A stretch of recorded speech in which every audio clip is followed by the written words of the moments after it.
Hey, what's up, everybody? Welcome back to Babel on Talmud. Today we're studying Daf 53, Daf Nun Gimel of Masechta Yoma. Another great Daf, Chevra. Another great Daf. We discuss the Kohen Gadol offering the incense in the Beis Hamikdash, in the Kodesh Kodashim on Yom Kippur. We discuss other halachos about the Kodesh Kodashim and incense. We discuss just other interesting halachos in general. Of course, we have an awesome story of Reb Chanina ben Dosa, which is always super fun. And we discuss the prayer of this short prayer of the Kohen Gadol when he leaves the Kodesh HaKodashim. And we then get to another Mishnah, which is super interesting, which is about the sprinkling of the blood of the cow and of the goat. You may recognize the text. It may be familiar from your Machzor on Yom Kippur. Chevra, let us jump into this excellent daf of Nun Gimel of Masechta Yoma, 5 lines from the bottom of Nun Beis, Amud Beis, Tzavar Saktoris Agabe Gecholim. So the Mishnah had said that the Kohen Gadol gathers the incense on the coals. Tanan Kamanda Amr Tzovra. So our Mishnah is like the Manda Amr, who says that he stacks up, he piles up the incense on the coals. We had seen the other day that there was another opinion, which is that he spreads out the incense on the coals so that it burns faster. Our Mishnah seems to be like the opinion that Hitaka piles up the incense on the coals. Tani Chada Tzovra Pnima Shu Chutzilo. So one opinion is that he piles it up towards him, i.e. he starts at the end. V'tani Idach Tzovra Chutza Shu Hi Pnima Lo. And the other opinion is that he piles it on outwardly, that it is inner to him. Got it? Or do you want me to explain that? It's not particularly complicated. Basically, he would be holding the shovel with the coals on it, and he would start putting the incense on the coals. So the question is, does he start putting incense on the coals at the end and bring the incense towards, and start laying down the incense and bringing it towards his body, or does he start laying out the incense closer to him and spread it out kind of away from him, kind of push it? Yeah, so do you start at the end and come towards him, or start at the beginning and go outwards? Okay, sounds fun. Amar Abai Tanoihi, says Abai, so it's a machlokas Tanoim. Ve'amar Abai mistavik manda Amar Pnima Shi Chutzalo, and says Abai that lemaise it makes sense to start at the end and bring it closer to him. The Tanan, as we learned in the Mishnah Malamdan, also Izoyer Shelo Taschim Mipanecha Shematichave. And he says, yeah, be careful. Do not start with it close to you, because then you'll get burnt, right? The analogy I'm thinking is kind of like, imagine you're in a hotel for Shabbos and there's a lot of people that need to light Shabbos candles. So it would probably be a good idea to start, if you're the first one to light candles, probably start lighting them from the back row, because if you light the first row, then everybody who comes after you has to stick their hands over burning candles. So therefore, if you start at the end and you bring towards the front, nobody has to burn themselves by reaching their hands over fire. So the same thing over here. If he starts at the end with the incense and brings it towards him, so then the burning is kind of, or let's say the opposite. If you would start it towards his body, then as he gets further away, his arm would be extended over burning incense. I guess the whole time it's burning coal anyways, but I guess maybe with the incense makes it a little more chazak. Not exactly sure. But start towards your body and move away. No, we said the opposite. Start away from your body and move towards it. Okay.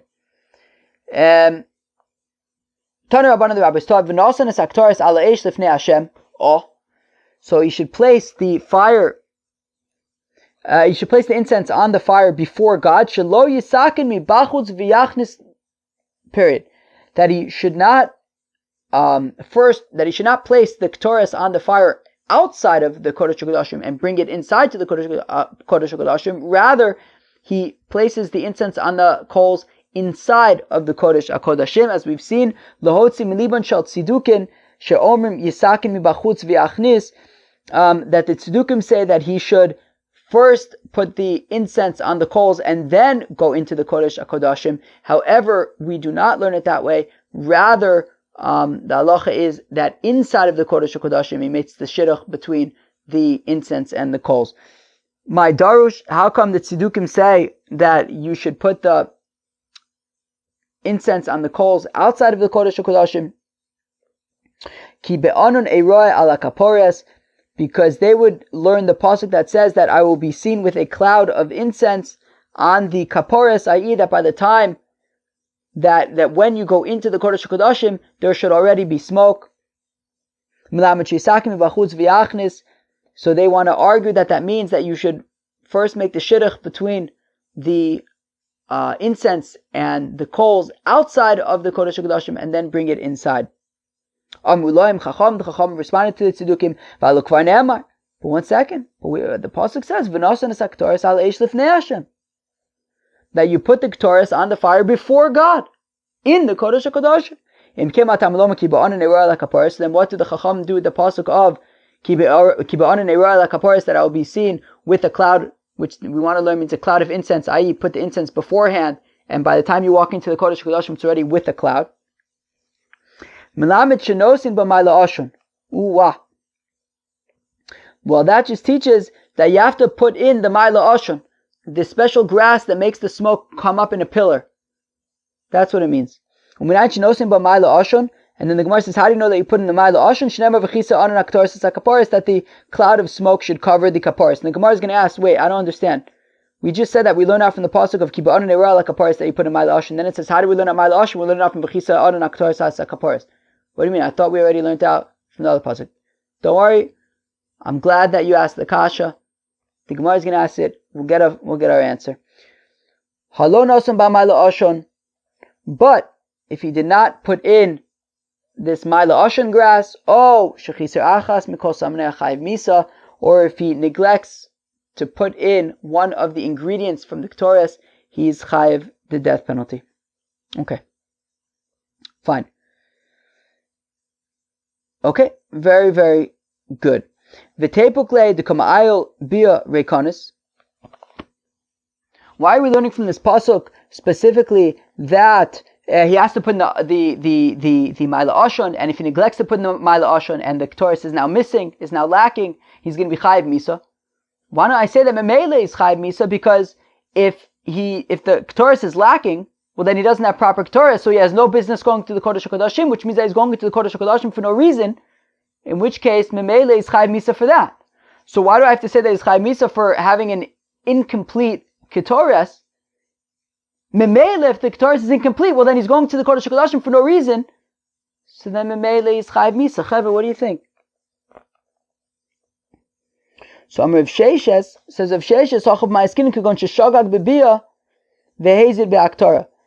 So if Sheish says, look, here we could say it's talking about where he accidentally went into the Kodesh HaKodashim. He didn't realize that he wasn't allowed to go into the Kodesh HaKodashim for no reason, but he did know that he's not allowed to offer an incense that is incomplete.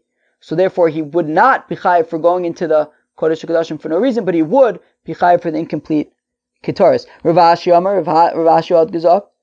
Afilu te mehezid bazo vazo. You can even say that he knew that he shouldn't be going into the Kodesh HaKodashim for no reason. He knew that he's missing an ingredient in the Ketores, and that's a problem. However, could go into ayil shtei aktoris. But that wasn't the only Ketores he was bringing in. He was bringing in 2 Ketores. Achas shlema v'achas chsera. One of them was complete and one was incomplete. So abiyah lo mechayiv do ayil le'shlema. So he's not going to be in trouble for going into the Kodesh HaKodashim for no reason, because he has a reason. What? He's bringing in a complete incense. However, he's also bringing in an incomplete incense, and therefore ahaktar michayev, so he would be chayev for burning the incomplete incense, the kamakti ktaris chsera, because he's burning an incomplete incense. Alright, Gival. Omer Mai, we said earlier, how do we know that he puts in this Maila Oshon grass? Because we have this second part, we have this pasuk that says v'chisa anan aktoris esakaporis. Kra, effect the Gemara. Why? We just said that we learned out from the pasuk of ki ba'anan eira lakaporis that it means that he puts in Maila Oshon. Now we have to bring another pasuk to say v'chisa anan aktoris.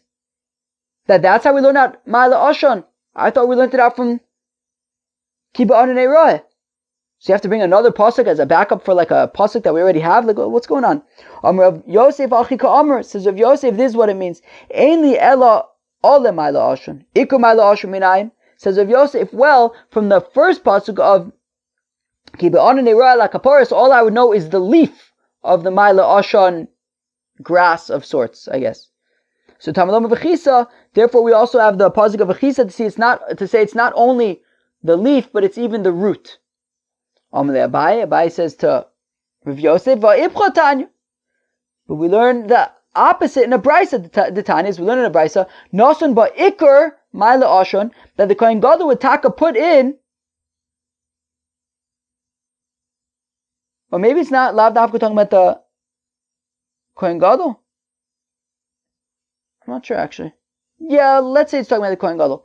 So nothing but Iker Maila Ashon, he would put in the root of the Maila Ashon, Haya mitamir va'ola, and then the smoke would rise. Right, he would make the shidduch between the root of the Maila Ashon and the coals, and the smoke would rise kemakol, like a staff. Meaning he would put the Maila Ashon in the incense and then make the shidduch between the incense and the coal, and because of the Maila Ashon, the smoke would rise like a staff. Until it got to the roof. And then once this straight line of smoke would hit the roof, it would then spread out all across the roof until it would reach the walls. And then it would go down the walls, and Memele would fill up the entire Kodesh HaKodashim with smoke. Wow. Shenemar, as the pasuk says, the habayis imale oshon, that the house would be filled with smoke. Wow. Okay. So we see that Take would put in the root of the Maila Ashon. So Elo Amar Abai rather says Abai Achikam. This is what it means from the pasuk of Ki ba'onan eira la kaporos in li'ela ikar Maila Ashon. All I know is the root of the Maila Ashon. All of Maila Ashon minayin. How do I know that even the leaf of the Maila Ashon you can use Tamalom v'chisa? That's why we have the second pasuk of v'chisa to say that even the leaves of the Maila Ashon. Rav Sheshes Amar, Rav Sheshes had gesagt, Ein li'ela oil moyed sheba midbar. All I would know is that we need the Maila Ashon in the oil moed in the midbar, in the desert. Shiloh ve'sulam minayin. How do I know that we also need the Maila Ashon in the Mishkan Shiloh, in the Beis Hamikdash, Tamalom v'chisa? Therefore it says v'chisa. In fact, the Gemara, one second. Hi, mi v'chein yaisel la'omoed ha'shochin itom nafka. Wait, we learned that out that we need the Maila Ashon also in the Beis Hamikdash from the pasuk that says v'chein yaisel la'omoed ha'shochin itom. So Ella rather hachikamer. This is what the psukim are saying. Ein li ella b'yom HaKippurim. All I know is that you need the Maila Ashon on Yom Kippur. How do I know that even the rest of the year you need the Maila Ashon? Tamalom v'chisa. Therefore the pasuk says the second pasuk of v'chisa to say that you even need the Maila Ashon the rest of the year. Rav Ashi Amar says Rav Ashi chad lemitzvah v'chad le'akev. That one pasuk is saying that yes, you should put in Maila Ashon. The other pasuk is saying that you have to put in Maila Ashon. Rava Amar chad le'onish v'chad le'azhara. Whereas Rava says that one pasuk is saying that, one pasuk is a warning that, hey, you have to put in Maila Ashon, and if you don't, you're going to get in trouble. The other pasuk is saying that if you don't put in Maila Ashon, your mamish going to be chayev misa. The Tanya, as we learn in the Brisa, Rabbi Eliezer Omer says, Rabbi Eliezer v'lo yamus onesh, that when the pasuk says, right, v'nosan es aktoris ala eish lefnei Hashem, v'chisa'an aktoris es akaporis ashal eish v'lo yamus, so then that is an onesh. That's the actual punishment. Ki ba'onan eira, that when the pasuk says that ki ba'onan, right, says v'lo yamus, ki ba'onan eira la kaporis, so then that is the warning. Yachol yiyu shneim amurim kodem, he says b'nei Aharon. Is it possible that both the warning as well as the actual punishment, the pasuk describing the punishment, were both written before the Nadav and Avihu, the children of Aharon, died because they brought a foreign fire? Tamlomar achremos shnei bnei Aharon.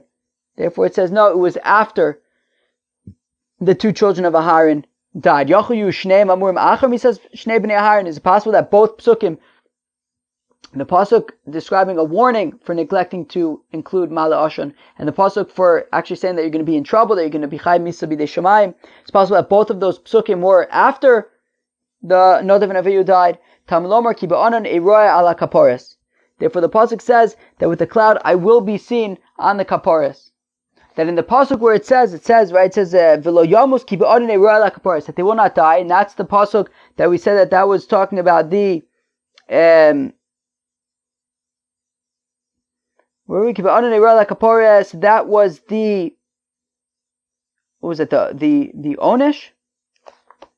I know, so that was the Azhar, right? So when it says Kiba Anan Eroy, that was the Azhar, right? So, and it says V'lo Yamus Kiba Anan Eroy, and that's the warning that you got to put in the Ma'ala Ashan. And it says Kiba Anan Eroy, that I will be seen. Now, at the time that the children of Aharon died, God was already seen, as the pasuk says, Vayer Kvod Hashem Al Kol Ha'am, that the honor of God was already seen to the nation, and therefore it must be that this pasuk.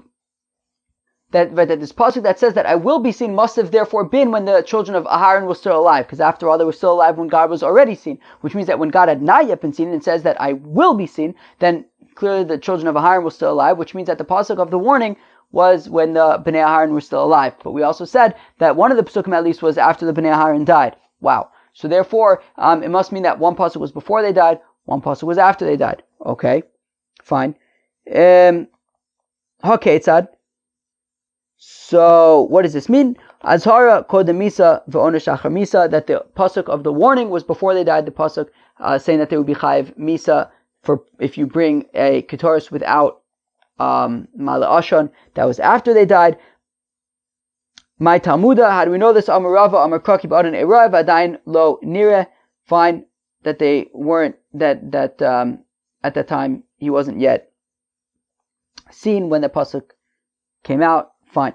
But if the punishment for not including the Ma'ala Ashan was not yet stated at the time that Nadav and Avihu died, well then why did they die? Because as we learned in the Brayso, Rabbi Eliezer Omer says, Rabbi Eliezer lo mesu b'nei Aharon ela shahora halacha b'fnei Moshe Rabban. Interesting.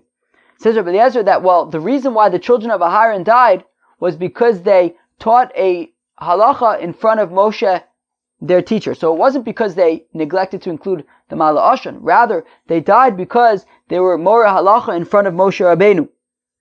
My Drosh, how do you know this?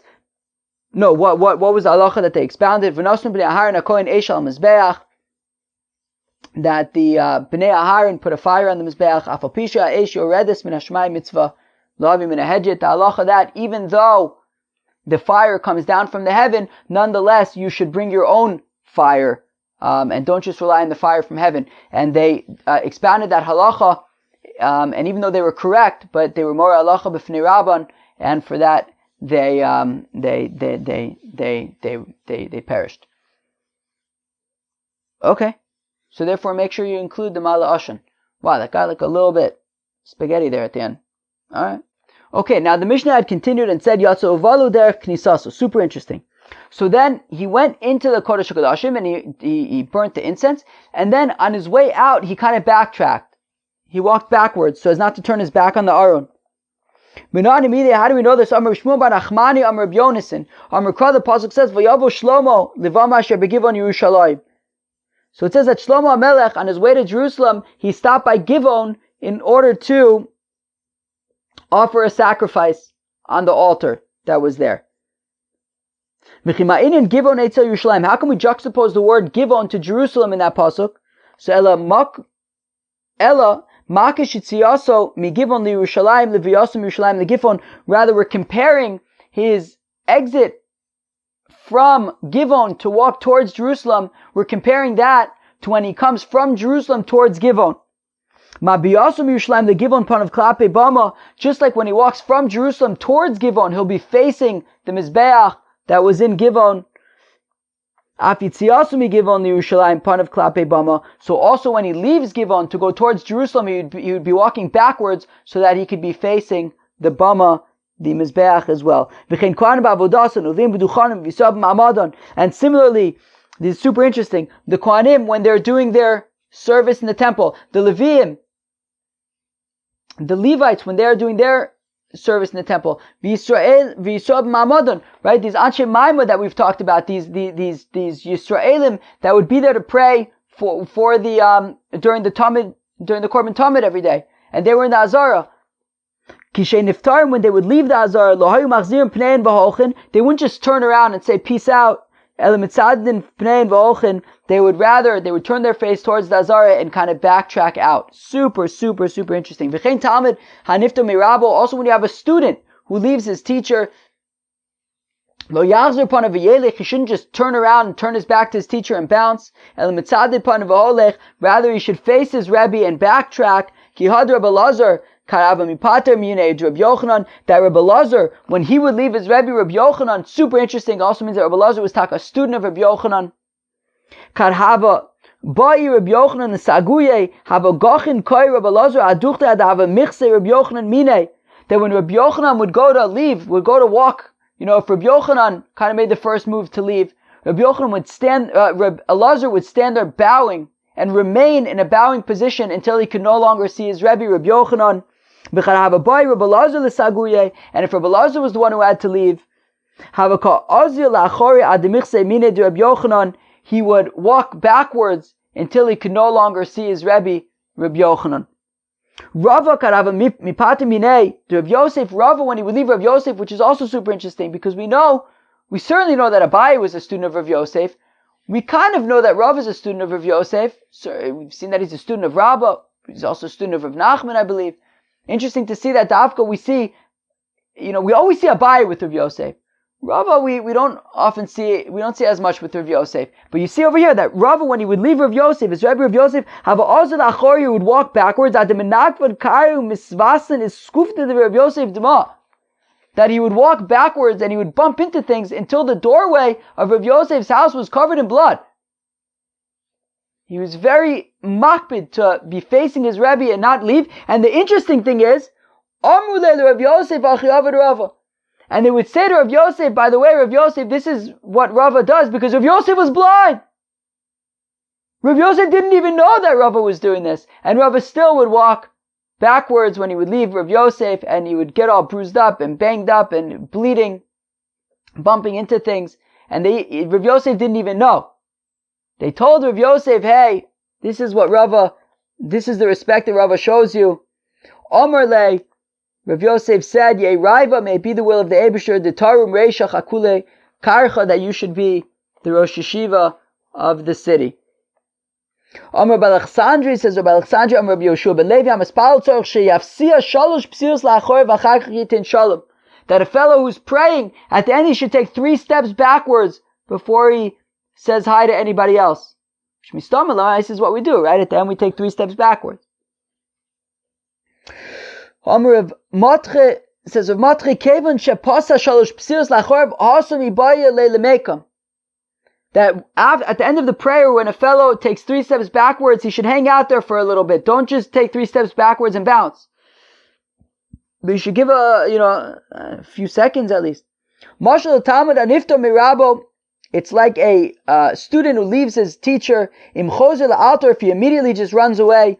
Dom Lekelev Sheshav Al Kio, it's like a dog who goes back to lick up its vomit. Not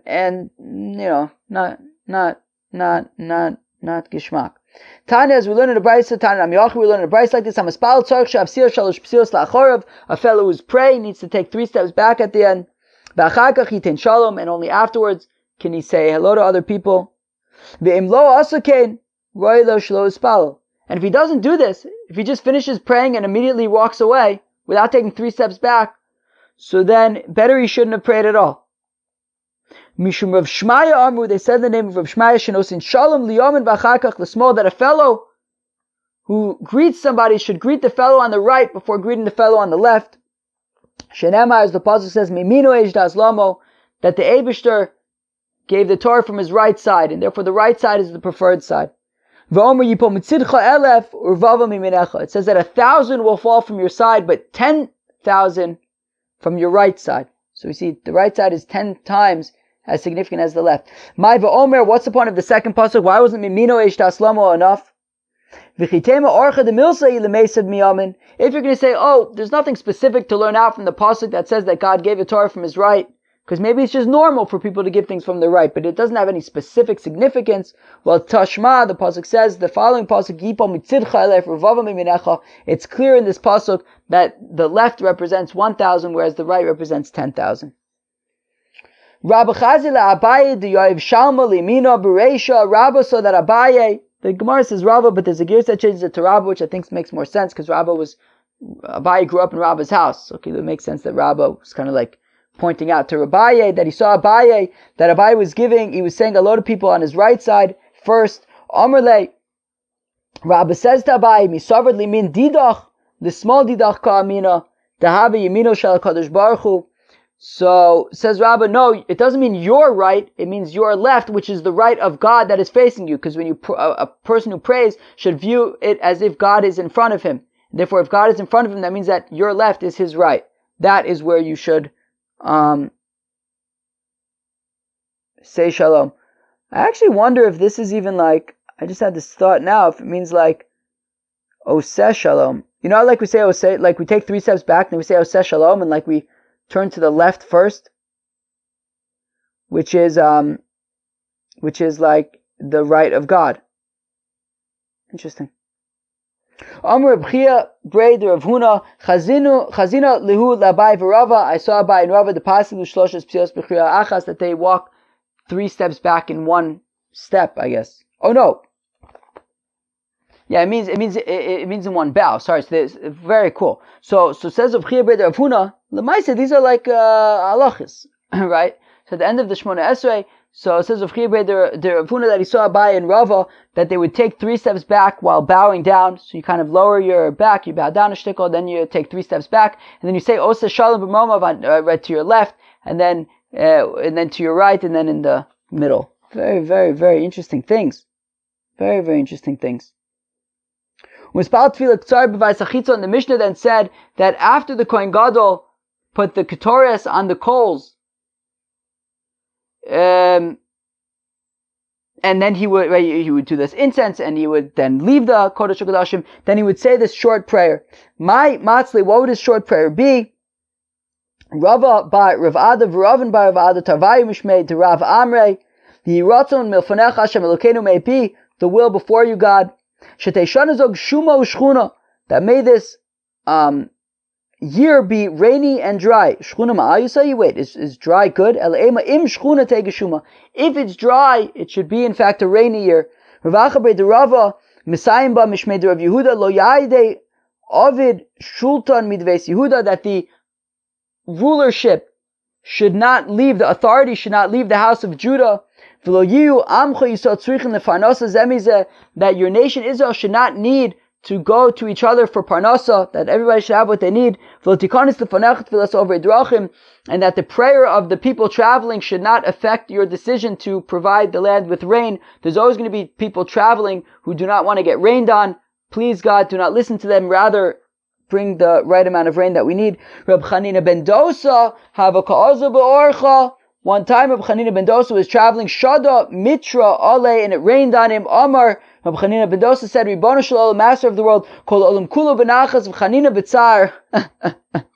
Chanina ben Dosa is always talking about himself in third person, Chanina. Anyways, so he says, look, the whole world is right now sitting comfortably inside. Chanina is traveling, and it's uncomfortable for him. Pasak Mitra, it stopped raining.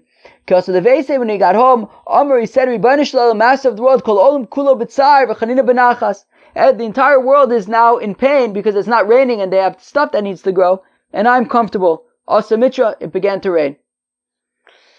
Amr Rav Yosef, Ma'ahanya leit slosa the Kohen Gadol l'gai Reb Chanina ben Dosa. Rav Yosef says, even the prayers of the Kohen Gadol is ineffective when we're talking about Reb Chanina ben Dosa. The Kohen Gadol mamish prays, don't listen to the people traveling. Reb Chanina ben Dosa is traveling, it rains. He says, hey, I don't want it to rain. It stops raining. Amazing. Reb Chanina ben Dosa. Tanu Rabbanan, the rabbis taught, Ma'aseh b'Kohen Gadol echad she'erich b'tfilaso. There was a story about a certain high priest that he prayed for a long time. The Mishnah says that Shitaka prayed for a short time so that nobody gets anxious. But he prayed for a long time. V'nimnu echav ha'kohanim l'kanes achar. And all the Kohanim were saying, what do we do? Should we go in and see what's going on? Obviously it says, right, V'chol adam lo yeh b'ol moed. right? That nobody should be in the Ol Moed when the Kohen Gadol is in there. So they don't, on the one hand, they're not supposed to go in, but it's taking a really long time. Hischilu em nichnasin, so they decided, okay, we're going to have to go in. V'uyotze, and just at that time, the Kohen Gadol left. Amrlo, they said to him, how come you davened for so long? Amrlo, he said to them, what do you want from me? What is it so bad that I prayed for you? For the Beis Hamikdash that it shouldn't be destroyed. Amrlo, they said to him, okay, fine, we get it, but don't make this a habit. Because after all, the Mishnah says, that the Mishnah says that he shouldn't have a long prayer so that nobody should get nervous about what's going on. So therefore, so they requested that in the future he should try to be a shtickle more brief. Chevra, we get to a new Mishnah now. Mishanital Aron, Evan Hoysasham, Mivos Neviim Rishonim, that when the Aron was taken away and there was no longer an Aron, so there was a stone that was in the Kodesh HaKodashim from the times of the early prophets, from David and Shlomo. V'shesiya ha'isa nikres. It was called the Evan HaShesiya. And Rashi says the Gemara is going to talk about that more. Gavoa min ha'aretz shalosh etzbos. It was 3 finger breadths raised from the ground. Ve'aleh ha'yonosein. And he would put the shovel with the coals and the ktoris on this Evan HaShesiya. And then he would leave the Kodesh HaKodashim, Notal es Adam, Mimishahayim Emarizbo, and he would put the blood, he would take the blood from the fellow, as we said the other day. A fellow would kind of stand there, making sure that the blood didn't congeal, keeping it moving. So he would take the blood of the cow from the fellow who was keeping it moving. Nichnas nemakom shenichnas v'amad b'makom sha'amad. He would go into the Kodesh HaKodashim and stand there in front of the Aron. V'hiza mimenu achas l'mayla v'sheva l'mata. And he would sprinkle once above and 7 below. V'lo ayu miskav milazos lo l'mayla v'lo l'mata ele kematzlif. But he wouldn't actually sprinkle the blood on the Aron, that the first drop was on the top of the kaporis and then the rest was lower than that. No. Rather, it would be the first one was the furthest away from him, and then he would each subsequent one would get shtickle closer to him. And as he was counting the first one plus the 7, he would count in the following way. This may be familiar. Achas, achas ve'achas, achas ve'shtayim, achas ve'shalosh, achas ve'arba, achas ve'chomish, achas ve'shesh, achas ve'sheva. That's how he would count. Yotze v'inicho al kanazav shebe'echol, and then he would go out and he would take the remaining blood and put it down on a certain platform that he had there in the Heichal, on a resting place in the Heichal. Hevilo es hasoir. Now they brought to him the goat. Shachato. He slaughtered it. V'kibel b'mizrak as damo, and received the blood of the goat in a kli. Nichnas l'makom shenichnas v'amad b'makom she'amad. And then he went to the Kodesh HaKodashim. V'hiza mimenu achas l'mala v'sheva l'mata. And again, he would sprinkle it once above and 7 below, but kimatzlif, not actually above, right, but further away from him and closer to him. And then he would count in the following way: achas, achas v'achas, achas v'shtayim v'chulei. Yotze v'inicho al ken azov hasheni shebeichol. And then after that, he would take out the blood of the goat that was remaining, and he would put it down on a second resting place in the heichal. Rabbi Yehuda said that there was only one place to put it down in the heichal. Noto dam apar v'niach dam asar. So there wasn't a second one to place the blood of the goat. So rather he picked up the blood of the cow and then put down the blood of the goat. And then he sprinkled the blood of the cow that he now picked up in front of the paroches that separated between the Kodesh and the Kodesh HaKodashim, opposite the Aron, opposite where the Aron is, the place where the Aron is in the Kodesh HaKodashim. He sprinkled in the Kodesh next to the paroches. Achas l'mala v'sheva l'mata v'lo miskavin v'chulei. Right, again, same idea. And then he would take the blood of the goat and put down the blood of the cow. And he would do the same thing by the curtain shekeneged ha'aron mibachutz achas ma'ale v'sheva l'mata v'chulei.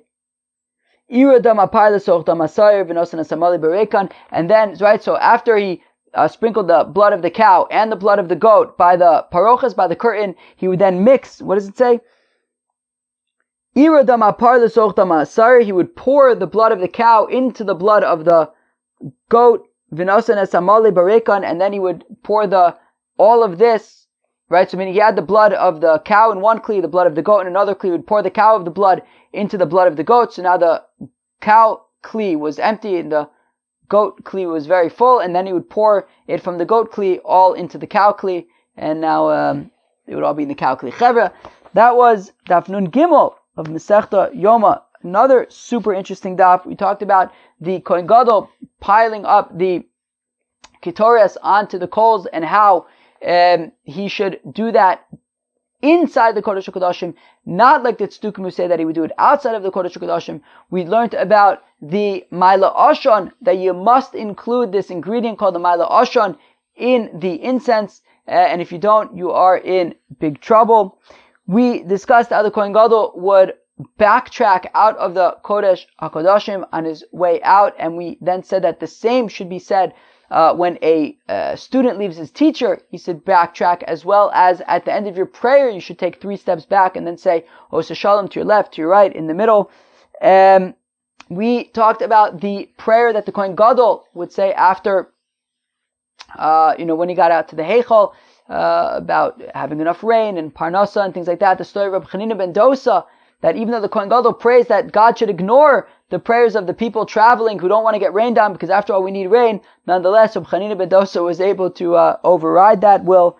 And then we got to a new Mishnah where we discussed all of the blood stuff, the sprinkling of the blood of the cow and of the goat in the Kodesh HaKodashim, the blood of the cow and the goat by the paroches, and then we're mixing together all of the blood together, which is then preparing us for in the next step of it, which will be then to place it on the Mizbech HaKatoris, but we'll get to that a little bit later. Chevra, that was Daf Nun Gimel of Masechta Yoma. I hope you enjoyed it. Cheers.